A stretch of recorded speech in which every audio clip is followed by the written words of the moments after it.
اعوذ باللہ من الشیطان الرجیم بسم اللہ الرحمن الرحیم ویا قوم استغفروا ربکم ثم توبوا الیہ یرسل السماء علیکم مدرارا ویزدکم قوة الی قوتکم ولا تتولوا مجرمین قالوا یا ہود ما جئتنا ببینۃ وما نحن بتارکی آلہتنا عن قولک وما نحن لک بمؤمنین۔ حضرت سیدنا ہود علیہ السلام نے پچھلے سبق کے اندر یہ بات ارشاد فرمائی کہ میں تم سے جو تبلیغ کر رہا ہوں اس کا مقصد کوئی لالچ، کوئی فائدہ نہیں ہے۔ آگے اپنی قوم کو جو نصیحت کی ہے، مت دی ہے، وہ کیا تھی؟ آپ فرمانے لگے یا قوم، فرمایا اے میری قوم، استغفروا ربکم ثم توبوا الیہ، اللہ کی بارگاہ اقدس میں استغفار بھی کرو، پھر اس کی بارگاہ میں توبہ بھی کرو۔ توبہ اور استغفار میں نے آپ کو بتایا تھا۔ مطلب کیا ہے؟ ہوا یہ کہ اللہ تعالیٰ نے حضرت ہود علیہ السلام کی قوم سے 3 سال کے لیے بارش ہی روک دی۔ 3 سال کے لیے بارش نہ ہوئی، اور 3 سال کے اندر ان کی کوئی اولاد بھی پیدا نہ ہوئی، یعنی ان ساری عورتوں کو، جو قوم عاد کی عورتیں تھیں، ان کو بانجھ کر دیا، اور 3 سال تک ان کے لیے بارش کو روک لیا۔ تو آج بھی آپ دیکھ لیں کہ جتنا مرضی زمینی پانی جو ہے وہ لگا لیں، لیکن جب تک بارش نہ ہو اس وقت تک فصلوں کا کوئی فائدہ نہیں ہوتا ہے۔ تو اس لیے اللہ تعالیٰ نے کیا کیا؟ فرمایا 3 سال بطور سزا ان کو، کہ شاید یہ سیدھے راستے پر آ جائے۔ کیا کیا؟ فرمایا کہ 3 سال تک ان کے لیے جب بارش کو روک دیا گیا، اور ان کی عورتوں کو جو ہے وہ بانجھ کر دیا گیا، یعنی ان کو سمجھایا گیا کہ بھائی چلو ایک آدھی ہو جائے تو چلو سمجھ میں آتا ہے، اب پوری کی پوری قوم کی ساری عورتیں ہی بانجھ ہو جائیں، پھر تو بندے کو سمجھ آ جانے چاہیے کہ یار یہ ہماری طرف سے نہیں ہے، یہ رب کا عذاب ہے۔ ٹھیک ہے، چلو مہینہ بارش نہیں آتی ہے، 2 مہینے نہیں آتی، 6 مہینے نہیں آتی ہے، اب 1 سال گزر جائے، دوسرا سال گزر جائے، تیسرا سال گزر جائے، تو ان کو سمجھانا مقصد یہ تھا کہ بھئی یہ جو بارش رک چکی ہے، یا اس وقت تمہارے ہاں کوئی بچہ بچی پیدا نہیں ہو رہا ہے، تو آپ پہ سمجھ جاؤ یہ ایک اتفاق نہیں ہے، بلکہ یہ اللہ کا عذاب ہے۔ یہ اتفاق پوری قوم کے ساتھ تو نہیں ہو سکتا نا، کہ پوری قوم جناب بانجھ ہو جائے۔ اتفاق 3 سال تک تو نہیں ہو سکتا کہ بارش ہی نہ آئے۔ فرمایا یہ اتفاق نہیں، یہ کیا ہے؟ اللہ کا عذاب ہے یہ۔ ہاں تو کیا کرو تم؟ یا قوم استغفروا ربکم، فرمایا میری قوم تم اللہ کی بارگاہ اقدس میں، اپنے رب کی بارگاہ میں استغفار کرو، ثم توبوا الیہ، اس کی بارگاہ اقدس میں توبہ کرو، یعنی اپنے پچھلے گناہوں کی بھی معافی مانگو، اور آئندہ نہ گناہ کرنے کی بھی معافی مانگو۔ یہ جو بت پرستی ہے اس کو چھوڑ دو، اور کرو کیا؟ فرمایا کہ آئندہ آنے والے جو بھی اگر کوئی کمی بیشی ہے اس کی بھی معافی مانگ لو۔ پھر ہوگا کیا؟ فرمایا یرسل السماء علیکم مدرارا، پھر اللہ تعالیٰ تم پر جو ہے وہ موسلادھار بارش برسا دے گا۔ بارش چاہیے تو استغفار کرو۔ ٹھیک ہے جی، میں نے پہلے بھی آپ کو بتایا تھا، پیسہ چاہیے، بارش چاہیے، زمین کے اندر فصل کے اندر جناب والا پھل چاہیے۔ ٹھیک ہے جی، یہ تو سارا کچھ ہے۔ فرمایا ان سب کا ایک علاج ہے، جتنا استغفار کرتے جاؤ گے اللہ تعالیٰ زمین کے اندر، فصل کے اندر، پیسے کے اندر، ہر شے کے اندر برکت عطا فرماتا جائے گا۔ ٹھیک ہے جی، استغفار کا اتنا بڑا فائدہ ہے کہ جب بھی آپ زمینوں کے اندر جائیں، استغفر اللہ استغفر اللہ استغفر اللہ یہی پڑھتے رہے، دکان پہ بیٹھے استغفر اللہ پڑھتے رہے۔ ٹھیک ہے جی، پھر اس کاروبار کی آپ برکت دیکھیں۔ ٹھیک ہے، یہ حقیقت ہے۔ امام حسن رضی اللہ تعالیٰ عنہ کے بارے میں نے پہلے بھی آپ کو بتایا تھا کہ ایک شخص نے آ کے عرض کی حضور میرے پاس پیسہ بہت زیادہ ہے لیکن اولاد نہیں ہے، تو آپ نے اس کو فرمایا کہ تو جو ہے وہ کیا کیا کر، استغفار کیا کر، اللہ تعالیٰ اولاد بھی عطا فرما دے گا۔ اس نے پھر ایک دن کے اندر 700 مرتبہ استغفر اللہ پڑھنا شروع کر دیا۔ جب پڑھنا شروع کیا تو اللہ تعالیٰ نے 10 بیٹے عطا فرما دیے، 10 بیٹے۔ ٹھیک ہے، حضرت امیر معاویہ کو پتہ چلا تو انہوں نے کہا جناب آپ اس طرح کریں، جا کے امام حسن سے پوچھیں کہ یہ جو استغفار کا وظیفہ جو بتایا یہ اپنی طرف سے بتایا یا قرآن سے بتایا ہے۔ ٹھیک ہے، تو انہوں نے کہا جناب جا کے پوچھتا ہوں میں۔ پھر جا کے انہوں نے پوچھا کہ جناب یہ جو آپ نے وظیفہ بتایا تھا استغفار کا، یہ اپنی طرف سے بتایا ہے یا قرآن سے بتایا تھا؟ تو آپ نے ارشاد فرمایا یہ آیت آپ نے پڑھ کے سنائی۔ فرمایا یہ جو قرآن کے اندر موجود ہے نا، یرسل السماء علیکم مدرارا، کہ اللہ تعالیٰ تم پر موسلادھار بارش برسا دے گا۔ پھر بارش بھی صرف یہ نہیں کہ وہ جو روکی تھی وہ بارش برسا دے گا، بلکہ ان کی جو عورتیں بانجھ ہو گئی تھی اللہ تعالیٰ نے ان کو بھی اولاد عطا فرما دی ہے۔ ٹھیک ہے، میں اس وجہ سے یہ بے اولاد کے لیے بھی یہ بڑا زبردست وظیفہ ہے، پیسے کے لیے بھی بڑا زبردست وظیفہ ہے، فصلوں کے لیے بھی بڑا زبردست وظیفہ ہے، کاروبار کے لیے بھی بڑا زبردست وظیفہ ہے۔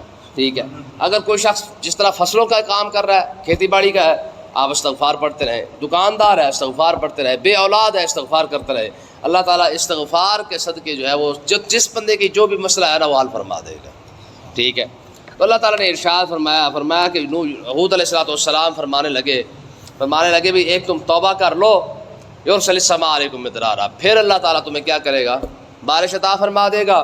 اور دوسری بات وَيَزِدْكُمْ قُوَّةً إِلَىٰ قُوَّتِكُمْ، یہ بات ٹھیک ہے، میں تمہاری قوت کے اندر مزید طاقت عطا فرما دے گا، مزید اور قوت عطا فرما دے گا. مطلب کیا ہے قوت کے اندر مزید قوت؟ کیسے؟ مطلب کہ آج تم جو ہے وہ اپنی اولاد سے جو محروم ہو کے بیٹھے ہو، جب تم استغفار کرنے لگو گے اللہ تعالیٰ تمہیں طاقت یعنی اپنے بیٹے عطا فرما دے گا، کیونکہ انسان کی طاقت اس کے بیٹے ہی ہے. ٹھیک ہے. تو فرمایا کہ ایک تم یہ کرو، صرف استغفار کرنا شروع کر دو، بارش بھی دے دے گا، تمہاری قوت کے اندر تمہاری طاقت کے اندر اضافہ بھی کر دے گا. یعنی آج تم اکیلے ہو، کل اللہ تعالیٰ تمہیں بیٹے عطا فرما دے گا. یہ دو چیزیں استغفار کی برکت کی وجہ سے.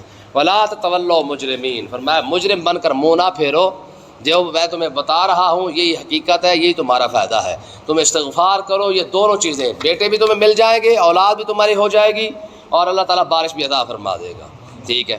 تو تھوڑی دیر کے لیے تو وہ پھر مان گئے، جس طرح قوم بنی اسرائیل کی حالت تھی کہ جب پھنس جاتے تو مان جاتے، جب بارش آنا شروع ہوتی تو پھر یعنی جب نعمت مل جاتی تو پھر کہتے تو کون تھے میں کون. اور یہی حال آج ہمارے پاس بھی تو ہے نا کہ جب پریشانی آ جائے تو نال تسبیح، نال تہجد، نال درود شریف، ہے جی اوابین، چاشت، سارا کچھ شروع. ٹھیک ہے. ہے کہ نہیں؟ ہماری قوم کی طبیعت یہی ہے، یعنی پریشانی بن جائے تو مسجد مان لو، پریشانی ختم ہوئی تو پھر تو کون تھے میں کون. یہی بات اللہ تعالیٰ نے قرآن پاک کے اندر فرمائی ہے. فرمایا کہ وَإِذَا مَسَّ الْإِنسَانَ الضُّرُّ دَعَانَا لِجَنبِهِ أَوْ قَاعِدًا أَوْ قَائِمًا، فرمایا جب انسان کو تکلیف ہوتی ہے تو اٹھتے بیٹھتے مجھے یاد کرتا ہے.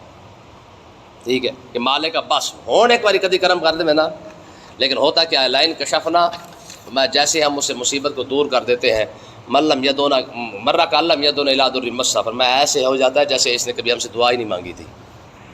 ٹھیک ہے. کتنی جلدی انسان بھول جاتا ہے نا. ٹھیک ہے. مصیبت آ جائے، آپ شادی بیاہ پہ دیکھ لیں 8 دن تک جو ہے وہ کنجر خانہ جناب لگا رہے گا، لیکن 8 دن اسی شادی کے موقع پر خدا نہ خواستہ کسی کو کرنٹ لگ جائے، سارے توبہ کر رہے ہوں گے کہ مالک کا بس ہون بندہ بچا دے، ہون نہیں کنجر خانہ کریں گے.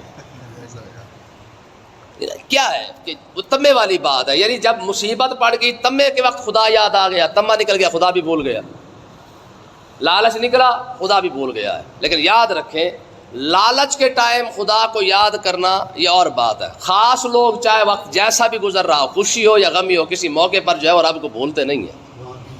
ٹھیک ہے جی. خاص لوگوں کا یہی طریقہ ہے، چاہے خوشی ملے تب بھی رب یاد رہتا ہے، دکھ آ جائے پھر بھی رب یاد رہتا ہے. یہ نبیوں کا طریقہ ہے، یہ انبیاء کا طریقہ ہے کہ ان کی حالت نہیں بدلتی ہے، چاہے ان کے پاس دکھ ہو یا سکھ ہو، جس مرضی حالت کے اندر ہو سب سے پہلے رب کو یاد کرتے رہتے ہیں. ٹھیک ہے. تو اللہ تعالیٰ نے ارشاد فرمایا قالو، جب وہ بارش بھی آنے لگ گئی اور بیٹے بھی اللہ تعالیٰ نے عطا فرما دیے، بانجھ پن بھی ختم کر دیا، تو پھر اس کے بعد ہود علیہ السلام نے فرمایا اب تو کلمہ پڑھ لو نا بندے بن کے. کہنے لگے قالو، وہ کہنے لگے یا ہود، اے ہود علیہ السلام ما جئتنا ببینۃ، تو ہمارے پاس کوئی نشانی لے کے نہیں آیا جس کی وجہ سے ہم مان لیں کہ تو اللہ کا نبی ہے. تو ہمارے پاس تیرے پاس کوئی دلیل ہی کوئی نہیں کہ تو اللہ کا نبی ہے، ہم تیری بات کیسے مان لیں. اور وہ اگلے الفاظ دیکھیں، فرمایا وما نحن بتارکی آلہتنا عن قولک، فرمایا تیری بات کی وجہ سے، تیری باتوں کی وجہ سے ہم اپنے خداؤں کو چھوڑ دیں.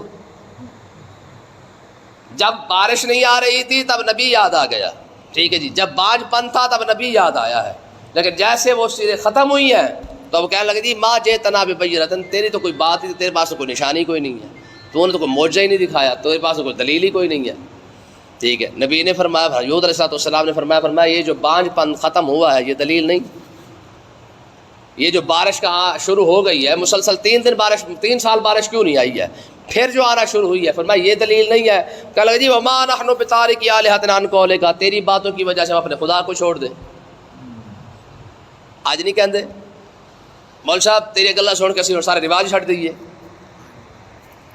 یار الفاظوں کو ملا کے دیکھیں، جو کل تھا وہی آج ہے. آج آپ جب کسی کو شریعت کا مسئلہ بتایا کہ بھائی یہ مسئلہ ہے، ٹھیک ہے، یہ جو قبر پہ تماشا بنا ہوا ہے یار یہ نہ بنا، پکی قبریں نہ بناؤ، مجبوری ہے چلو بھی. اس کے بعد ٹیئر ڈالی جا رہے ہیں جناب، نیچے مسلح بچھائی جا رہے ہیں، نیچے کپڑے بچھائی جا رہے ہیں، کہ یار خدا کا خوف نہ کرو. کہتے جی تاڑی گلا سن کے ویسے سارا کچھ چھٹ دیے. سارے پیو کر دیا ہے، سارے دادے کر دیا ہے، سارا کچھ. یار یہ پیو دادے والی بات، یہ دلیلیں پیچھے سے چلی آ رہی ہے جو آج نہیں دے رہے. کہ کہتے ہیں یہ تھوڑی گل سن کے وڈ وڈے رہتے گلے چھڈ دی ہوں سارے. سمجھ آئی کہ نہیں آئی ہے؟ تو یہ کوئی آج کی بات نہیں ہے، ہمیشہ سے چلا آ رہا ہے. جب بھی آپ لوگوں کو اللہ اور اللہ کے رسول کا حکم سنائیں گے کہ بھئی یار یہ حدیث پاک ہے، یہ قرآن کی آیت ہے، تو آگے سے جواب کیا ہوتا ہے؟ سارے وڈ وڈیرے اس طرح کرتے آ رہے ہیں. تو اللہ تعالیٰ نے ارشاد فرمایا، تو انہوں نے کہا جناب ہم آپ کی باتوں کی وجہ سے اپنے خدا چھوڑ دیں. وما نحن لک بمؤمنین، ہم تو آپ پر ایمان نہیں لانے والے. سیدھی سی بات ہے بھی، ہمیں آپ کی نہ کیونکہ آپ نے کوئی نہ ہمیں معجزہ دکھایا ہے، نہ آپ نے کوئی نشانی دکھائی ہے، اور ہم تو آپ پر ایمان نہیں لائیں گے. ٹھیک ہے. اور آگے دیکھو ایک بات یہاں ختم نہیں ہوئی ہے، اس سے اگلی تڑی انہوں نے کیا لگائی ہے؟ کہنے لگے جی ان نقول الا تراک بعض آلہتنا بسوء. وہ کہنے لگے ہم تو بھائی یہ کہتے ہیں الا تراک بعض آلہتنا بسوء، کہ یہ جو باتیں تو کر رہا ہے نا، لگتا ہے کہ ہمارے خداؤں کو برا کہنے کی وجہ سے یہ سب کچھ تو اس وجہ سے کر رہا ہے. ہمارے خداؤں کی وجہ سے، ہمارے خداؤں کو تو نے برا کہا ہے بسوء، اور ہمارے خداؤں نے کوئی تجھے جو ہے وہ دیوانہ کر دیا ہے. ہمارے خداؤں نے تجھ سے کام ہی ایسا کیا کہ اب تو ایسی ایسی باتیں کر رہا ہے کہ ان بتوں کو ہی چھوڑ دو. ٹھیک ہے، سمجھ آئی گل؟ کہ جناب یہ جو آپ ہمارے بتوں کو برا بلا کہہ رہے تھے نا، اس وجہ سے ہمارے بتوں نے تجھ سے انتقام لے کر تجھے ایسا دیوانہ بنا دیا ہے کہ اب تو ایسی باتیں کر رہا ہے جی بتوں کو چھوڑ دو. بھلا بت بھی چھوڑنے والے ہیں، کوئی اپنے خداؤں کو بھی چھوڑتا ہے. ٹھیک ہے. اب مجھے بتائیں یہی چیز ہے کہ نہیں ہے؟ جب آپ شریعت کا مسئلہ لوگوں کو بتائے گا، مولوی صاحب کیڑیا گلا کر دو یار، لگ رہا ہے تیرے کو عقل کوئی نہیں ہے، دنیا کدھر چل رہی ہے، تو کیڑے مسئلے لگا کے بیٹھا ہوا ہے. یہی الفاظ ہے کہ نہیں ہے؟ ٹھیک ہے. ارے لگ رہا ہے ساڑھے پیر نے گستاخی کی تھی تا کر کے سارا کچھ ہو رہا ہے. انہوں نے بھی یہی کہا، انہوں نے کہا یہ ہمارے بتوں کے، کیونکہ آپ برائی کرتے ہیں تو ہمارے بتوں نے آپ کو جو دیوانہ بنا دیا ہے، اس لیے آپ یہ باتیں کرتے پھر رہے ہیں. تو آپ نے کیا فرمایا؟ فرمایا قالا، ہود علیہ السلام فرمانے لگے انی اشہد اللہ، میں اللہ کو گواہ بناتا ہوں. یہ جو تبلیغ تو میں کر رہا ہوں، جو دعوت دے رہا ہوں، اس پر میرا اللہ گواہ ہے. واشہدوا، اور تم بھی اس بات پر گواہ ہو جاؤ. کس بات پر؟ انی بریء مما تشرکون، جو کچھ تم شرک کر رہے ہو میں اس سے بیزار ہوں. قیامت کے دن تم بہانہ نہیں بنا سکو گے جناب ایوی ساڈے نال سن. فرمایا کہ میں رب کو بھی گواہ بنا رہا ہوں، تمہیں بھی گواہ بنا رہا ہوں کہ میں جو پیغام مجھے رب نے دیا تھا وہ میں نے پیغام پہنچا دیا ہے. تم نہیں مانتے تو تمہاری مرضی ہے، لگے رہو. لیکن یہ ہے کہ تم گواہ اس بات کے ضرور رہنا کہ قیامت کے دن جب رب فیصلہ کرنے لگے گا نا، تو پھر اس کے بعد بتانا رب کی بارگاہ اقدس میں کہ مالک اس نے ہمیں سمجھایا تھا، ہم نے نہیں مانا تھا. اس نے تو ہمیں سمجھایا تھا، ہم نے نہیں مانا. فرمایا من دون ہی، اب دیکھو ذرا یار نبی کا ذرا جلال دیکھیں. فرمایا من دون ہی، فرمایا اللہ کو چھوڑ کے فکیدونی جمیعا، جن کو تم لے آ سکتے ہو نا مجھے نقصان پہنچانے کے لیے لے آؤ. جو کچھ میرا کر سکتے ہو پھر تم کر لو. میں نے تو یہ باتیں کرنی ہے. جہاں تک مسئلہ ہے تمہارا کہ اگر تم جو تڑی لگا رہے جناب ہمارے بتوں نے تمہیں یہ کر دیا ہے، ہم یہ کر دیں گے. فرمایا فکیدونی جمیعا، میں سارے مل کے ٹل کا زور لگا لو، جو کچھ تم سے ہو سکتا ہے پھر کر لو. اور ثم لا تنظرون، مجھے مولا شولا دینے کی ضرورت نہیں ہے، جو تم سے ہوتا ہے ابھی کر لو. ٹھیک ہے، مہلت کی ضرورت ہے کل کر لیں گے، ویکھ لیں گے تانوں. فرمایا ایتھے ہی کھڑا ہویا ویکھ لو. ٹھیک ہے جی، جو بات کرنی ہے کرو یہیں پہ. اور فقیدونی جمیعا، وہاں سب کو لے آؤ. یہ نہیں کہ جناب میرا ساڑا بڑا چودھری آئے گا پھر اسی کرا گے. فرمایا بلاؤ سارے چودھریوں نو. ٹھیک ہے جی، ان کو بتاؤ کہ ہود علیہ السلام کھڑے ہو کے یہ باتیں کر رہے ہیں. ٹھیک ہے، اللہ کے نبی کا یہ کمال تو ہوتا ہے نا. حضرت ابراہیم علیہ السلام دیکھے نا جی، پوروں کو سب کو کھڑا کر کے فرمایا ہاں بھائی یہ تمہارے خدا ہے. کہا خدا ہے. میں تمہارے خداؤں کا تو حال یہ لا ینفعکم شیئا ولا یضرکم اف لکم. فرمایا اور پھٹے منہ ہے تمہارے، یہ جن کو تم خدا سمجھ رہے ہو. اف لکم کا معنی کیا ہے؟ پھٹے منہ. ٹھیک ہے، افسوس تمہارے اوپر. وہاں پھٹے منہ تمہارے اوپر جن کو تم خدا سمجھ رہے ہو. ان کا کھانا خراب تو کر دیا گیا ہے، پورے چھوٹے چھوٹے بت ٹوٹے ہوئے ہیں، بڑے بت کے کیا کہتے ہیں کندھے پہ کہاڑا پڑا ہوا ہے. میں اسی سے پوچھ لو، اس وٹکے سے نشانی تو پوری ہے، وہ وٹکے کے کندھے پہ کہاڑا بھی ہے اور سارے بت بھی ٹوٹے ہوئے ہیں، اسی سے پوچھ لو. تو انہوں نے کیا کہا تھا؟ انہوں نے کہا تو جانتا ہے یہ بات تو کر نہیں سکتے ہیں جی، یہ گلا شلا کر دے کوئی نہیں ہے. ٹھیک ہے جی، آپ نے کیا فرمایا؟ فرمایا اف لکم ولما تعبدون من دون اللہ افلا تعقلون. میں تو ایڈی بھی عقل کوئی نہیں ہے کہ جناب جو بات نہیں کر سکتا، جو تمہیں اتنا بھی نہیں بتا سکتا ہے کہ چھوٹوں کا کھانا خراب کس نے کیا ہے، ٹھیک ہے، پھر بھی تم جو ہے وہ اس پر اکڑے ہوئے ہو، تو یہ نبی کا جلال ہوتا ہے۔ تو آگے دیکھیں اللہ تبارک و تعالیٰ نے ارشاد فرمایا کہ نوح علیہ السلام، ہود علیہ السلام فرمانے لگے انی توکلت علی اللہ ربی و ربکم، تو میں آپ فرمانے لگے جی میرا بھروسہ تو اللہ کی ذات پر ہے جو میرا بھی رب ہے اور تمہارا بھی رب ہے، ٹھیک ہے، میں رب کے بھروسے یہاں کھڑا ہو کے بات کر رہا ہوں، یہ جو تمہیں سمجھا رہا ہوں یہ مجھے میرا بھروسہ رب کی ذات پر ہے، اور باقی تم نے جو کرنا ہے کر لو۔ ما من دابت الا هو آخذ بناصیتها، اب دیکھو یار کیسا ارشاد فرمایا، آپ فرمانے لگے زمین پر جو بھی جانور چلنے والا ہے نا سب کی پیشانی اسی کے دست قدرت کے اندر ہے، یعنی مطلب یہ ہے کہ تم تو میری بات کر رہے ہو یا اپنی بات ہے، اس کو چھوڑو، زمین پر رینگنے والا کیڑا بھی ہے نا وہ بھی اسی کی پناہ کے اندر ہے، اسی کے دست قدرت میں ہے، جسے چاہے وہ طاقت عطا فرما دے، جسے چاہے وہ ذلیل کر دے، وہ تو عز و منتشا وہ تو ذل و منتشا، عزت اور ذلت دینا تو میرے رب کی بارگاہ اقدس کے اندر ہے۔ ان ربی علی صراط مستقیم، بے شک میرے رب نے مجھے سیدھا راستہ دکھایا ہے، ٹھیک ہے جی، میں تو تمہیں بھائی حق اور سچ کی بات سمجھا رہا ہوں، تمہارے پلے پڑے ٹھیک ہے، نہ پلے پڑے وہ تمہاری مرضی ہے، باقی تم کہو کہ تمہاری تڑیوں کی وجہ سے میں تبلیغ چھوڑ دوں گا، میں ایسا نہیں ہوگا، پھر میں تمہارے سامنے کھڑا ہوں، جن کو بلانا ہے بلا کے لے آؤ، میں نے تو یہ حق کا پیغام تم تک پہنچانا ہی پہنچانا ہے۔ اللہ پاک سمجھنے کی توفیق عطا فرمائے۔